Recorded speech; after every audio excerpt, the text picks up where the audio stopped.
Je vous le disais dans les titres, la transition écologique, c'est le dossier de la rentrée après un été marqué par une sécheresse historique. Oui, aucune région de France n'a été épargnée, y compris l'Île-de-France. La forêt de Fontainebleau est la plus grande de la région, une zone sensible où la moitié des arbres est en mauvaise santé.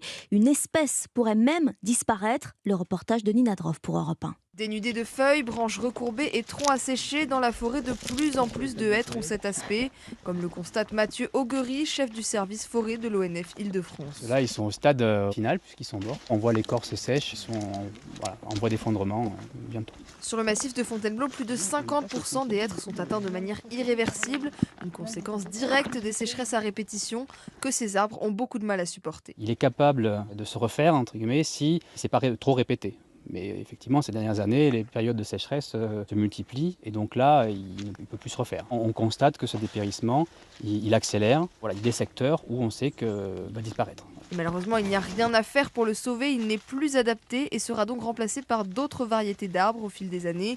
Virginie Vaux est directrice de l'Office national des forêts d'Île-de-France-Est. On ne plantera pas prioritairement du hêtre. Il a vraiment montré ses limites. On va choisir des essences qui aujourd'hui poussent plus au sud et qui sont susceptibles de s'adapter au climat de demain. On garde l'écosystème dans son ensemble. Ça ne se gère pas à l'arbre ou même à l'essence. C'est l'ensemble qui compte. Dans une trentaine d'années, le hêtre pourrait être totalement remplacé dans la forêt de Fontainebleau. Le reportage de Nina Droff en Seine-et-Marne pour Europe